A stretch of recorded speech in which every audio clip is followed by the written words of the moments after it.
If this were a movie, the audience would probably curse the screenwriter for being too cruel. But this is real life, and I am the main character forced into that script. In just 6 months, my family went through 2 divorces. 2, not 1. It started in January. My parents went to court after 34 years of marriage. 34 years longer than my entire childhood and youth combined. For 20 of those years, they slept in separate rooms. Strangely, there were never explosive fights, no smashing things, no screaming, no tears, just silence. A kind of silence that erodes you day by day. My younger brother and I are both over 30. We grew up in a house without shouting. We thought that meant peace. It turns out, it was just a marriage that had died long ago. The day my mother discovered my father had another family, I didn't hear her cry. I didn't see her scream or demand answers. She just sat there, very still, for a long time. My mother is an artisan. Her soul is light as clouds, living among flowers and beautiful things. Perhaps that's why she chose to let go. No jealous scenes, no public exposure, no drama for the world to see. She signed the divorce papers as if signing the ending of something that had already been written 20 years earlier. The day they went to court, the rain poured relentlessly. She wore an orange dress, red lipstick, back straight. She drove herself. As I watched her leave, I realized, some people are hurt so deeply that they no longer show expression. I was disappointed in my father, not because he loved someone else, but because he had lived 2 parallel lives for so long, while still sitting at the dinner table with us every night. I thought my family's tragedy was enough, but it wasn't. Before I had even recovered from my mother's shock, I received a message from my husband's best friend. "You should know about this." I opened it. Photos, messages, evidence. My husband and his colleague, they weren't just having an affair. She was pregnant, and it was a boy. I remember how I felt in that moment. Not pain, but cold. Cold from my heart spreading to my fingertips. Cold to the point where I couldn't cry. I looked at the man who had slept beside me for years and wondered, when did he start betraying me? I thought my in-laws would protect me. I was wrong. My mother-in-law looked at me as if I were the one at fault. She said I didn't know how to keep my husband. She said men straying outside is normal. She said I should endure because the baby was a boy. A boy. Those 2 words felt like a hammer striking my face. Just because of the gender of an unborn child, I was replaced. Quickly, cleanly, coldly. I was sent back to my parents' house like a defective item. That night, I sat in front of the mirror for a long time. I asked myself, where did I go wrong? I fulfilled my role as a daughter-in-law. I was never disrespectful. I never wasted money. I took care of their family as if it were my own. But apparently all of that was meaningless once a correctly gendered pregnancy appeared. I could have cried. I could have begged. I could have tried to hold on. But I didn't. I called a lawyer. I gathered evidence. I signed the divorce papers without my hands trembling. He lost his job because of the scandal, lost custody of our daughter, had to divide the assets. He begged. But in my eyes, that man had died the day he betrayed me. I took my daughter back to my mother's house. 3 generations of women under one roof. I thought, at least we still have each other. I told myself, the storm has passed. But deep down, I still feel uneasy. Because when a family cracks, the fractures don't stop with just one person. And I never expected the next blow would come from the person I once trusted the most. The wedding invitation and the invisible slow-pony afternoon, my father asked me to meet him at our usual cafe. His voice was calm, as if he were talking about the weather. No hesitation, no small talk. He placed an envelope in front of me. Red, gold lettering. I saw his name, and the name of that woman. My heart didn't race. It sank. "I want you to come," he said. Just that. No apology, no explanation, not a trace of guilt. As if everything had been legitimized by a single piece of paper. Only a few months after the divorce, before my mother had time to heal, before the whispers died down, before I stopped feeling ashamed when mentioning my family, he had decided to make her official. I smiled, not because I was happy, but because I suddenly realized, in this entire story, the only one who had preserved her dignity was my mother. I asked, "Don't you think this is too fast?" He replied shortly, "People live for their own happiness." I looked at the man in front of me. This was the man who taught me about responsibility, who taught me to think of family first, who said honor mattered more than feelings. Now he spoke of personal happiness as the ultimate truth. I didn't argue. I just nodded. But inside, something cracked a little deeper. I still decided to go. Not to support him, not to forgive him, but because I wanted to face the truth. I wanted to see what kind of woman was worth trading 30 for years of marriage. On the wedding day, I chose a simple dress. Not striking, not bright. I didn't want to be the center of attention. But the moment I stepped into the hall, I understood. I had been part of this performance long before I arrived. People's eyes swept over me. Whispers, murmurs. They knew who I was. The groom's daughter, the ex-wife's child. A supporting role no one wanted but impossible to ignore. My father saw me from afar. He walked quickly toward me, placing his hand on my shoulder as if there were no distance between us. "You coming makes me happy," he said. I didn't respond. He led me closer to the stage, where the bride was laughing with guests. "Let's take a picture." He handed his phone to the photographer. I stood beside him. The lens pointed at us. He smiled. I turned my face away. It happened in a second, but I saw it clearly. His smile froze. I didn't cause a scene. I didn't say a harsh word, but that turning away, that was my answer. None of my paternal relatives showed up. No grandparents, no aunts or uncles. They kept their stance, and in that glittering setting, their absence was louder than any protest. Most of the guests were the bride's friends. Laughter echoed. Glasses clinked. Wedding music filled the air. Everything was perfect, except I felt like I was standing outside a painting that had been redrawn, one where my mother had been erased from history. I sat down at my assigned table. My name was printed neatly on the place card. My father had arranged everything carefully, too carefully. A strange feeling crept in. Why did he care so much about where I sat? Why did he repeat,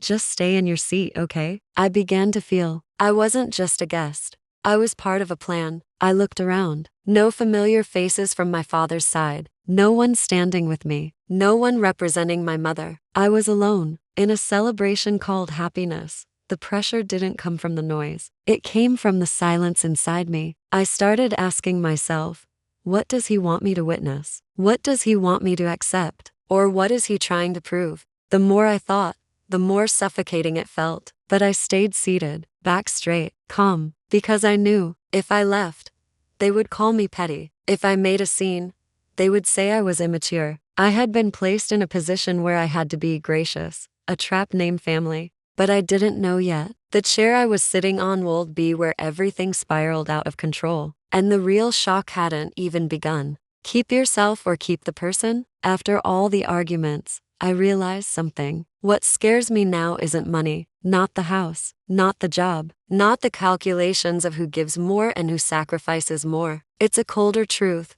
We are different at the root. She was born into abundance. Things arrived on time, in the right way, according to plan. Her life has been like a road already paved. Me, I grew up in lack. I learned to climb uphill with bare hands. I'm used to hitting walls and figuring out how to stand back up alone. She believes in structure. I believe in freedom. She believes family is a foundation you lean on. I believe a man must stand on his own defeat. And now, those two beliefs are crashing into each other like opposing waves. I once thought love was big enough to smooth out differences. I was wrong. Love doesn't erase the gap in how do people see life. Every time I say, "I need time," she hears, "I don't love you enough." Every time she says, "I just want stability," I hear, "You're not good enough to wait for." We speak the same language, but understand it in completely different ways. And that is slowly killing me. I owe her family, not money, gratitude, the times they helped me, the warm dinners, the way they treated me like a son. I don't forget. I'm not ungrateful. But does owing someone mean I must marry? If I walk into marriage because I feel indebted, is that still love? Or is it repayment legalized by a marriage certificate? I've asked myself this hundreds of times.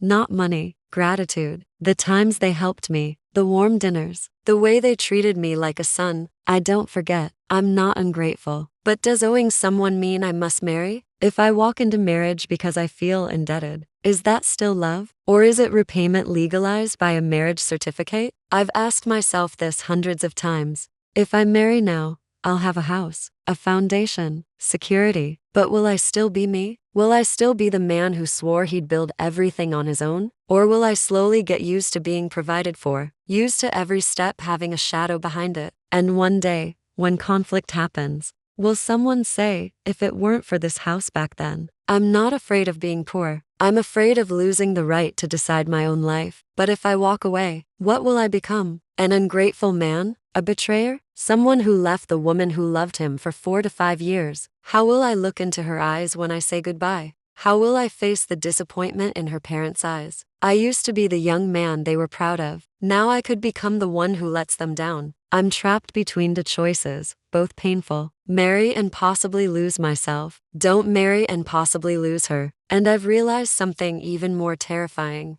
What should a man choose? Reality or principles? A structured future or a self-built dream? I'm standing on the edge of a decision that could change my entire life. If you were me, what would you do? Marry and seize the opportunity even if it costs part of your identity? Or walk away, accept being called ungrateful, selfish, cruel, just to keep yourself? I don't need comfort. I need a blunt answer. Marry or leave. Don't avoid it. Choose for me. Because if I take one wrong step, I may have to live with it for the rest of my life. You didn't win because they caused chaos. You won because you didn't lose yourself. Your silence that day wasn't weakness. It was a refusal to lower yourself to their level. Your father was wrong, but he is already paying in dignity. People can rush into marriage. Character cannot be stitched back together. You didn't need a dramatic reaction. The truth spoke for you. Calm in the middle of chaos is the most sophisticated form of retaliation. Don't confuse nobility with submission. You chose nobility. They wanted you to lose control. Instead,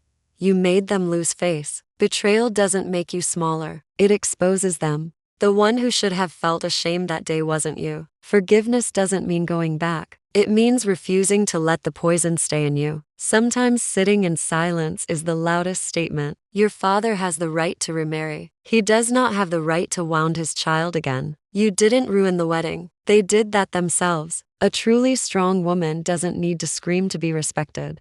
Don't let that moment define your entire life. Your daughter witnessed a model of composure and strength. A broken family is not the fault of the one who had the courage to walk away. You lost a husband, but you kept your worth. Karma is not loud, but it is precise. Your calm unsettled them more than any insult ever could. Those who betray fear most being seen clearly. You didn't seek revenge. You let them reveal themselves. Don't confuse endurance with emotional control. You controlled yourself. Not everyone is strong enough to leave the way you did. Love can be lost. Dignity should not. Your father tested you, and in doing so, tested himself. You didn't lose when you walked away. You simply refused to stay in chaos. Sometimes a loud ending is proof of a flawed beginning. You don't need vindication. You were never wrong. The other woman raged because she knew her place began in wrongdoing. A man holding two hands at once deserves neither. You didn't need to win. You exited the game entirely. Family is not a place to prove strength through suffering. Parents can be wrong. Children have the right to feel disappointed. Don't let your calm be mistaken for a lack of pain. You've heard enough that there was nothing left for them to damage. That wedding exposed one truth. Anything built on betrayal is fragile. You didn't have to speak. The room had already seen enough. Self-respect is sometimes more valuable than marriage. You weren't replaced. You were misplaced. Your mother's silence was another kind of strength. Not everyone has the courage to cut ties the way you did. Your father may choose her, but he cannot choose back your respect. Don't let their moment of anger overshadow your journey. The man who lost you lost the most. Sometimes leaving is the deepest act of self-love. You don't need to prove your right to someone who was wrong. Betrayal always echoes not for the victim, but for the betrayer. You didn't destroy the family. It had already collapsed. Remarriage isn't wrong. Hurting your child in the process is. You're not cold. You're no longer naive. A woman of substance does not compete. Your silence forced them to confront themselves. Happiness built on someone else's tears rarely lasts. You weren't there to fight. You were there to close a chapter. Sometimes a final look carries more weight than 1,000 accusations. People don't fear your anger. They fear your indifference. You're not weak because you hurt. You're strong because you didn't retaliate. Maturity is no longer needing to defeat anyone. They needed your reaction to feel significant. You denied them that privilege. Families can fall apart, but you are still a mother. Your daughter learned self-respect from that moment. The other woman was fighting for position. You had already moved beyond it. Your father may find happiness, but he will remember your turn back for a long time. Not everyone can remain calm in a storm the way you did. You didn't need the spotlight at that wedding. Sometimes standing off stage lets you see the play clearly. You didn't lose anything more that day. Their chaos proved you were right to leave. You are not a victim. You are a survivor. Don't let this story turn you bitter. You've suffered enough. You don't need to become cruel. A man who cannot protect his family will continue to lose. You don't need pity. You deserve respect. Some relationships end to protect the self. Calm is not the absence of pain, it is the result of surviving it. They chose noise. You chose dignity. And that choice says everything. Not everyone will understand your silence, but those who have lived through storms will. Family may not be perfect, but you can be whole. Don't let the past set the standard for your future. You don't need revenge to feel powerful. True strength is walking away while your heart still aches. The other woman fears you because you refuse to compete. You didn't step into that battle you had already won when you signed the divorce papers. Don't let one wedding overshadow your growth. You weren't abandoned. You were released. Some wounds sharpen your vision. Sometimes tragedy is life rearranging things into their rightful places. People only fear the woman who no longer needs them. You no longer need them. That is what truly unsettles them. Don't let anyone make you doubt your worth. Your calm that day was a declaration. You didn't stay to cling. You stayed to close. And when you walked out of that wedding hall, you walked out of your past.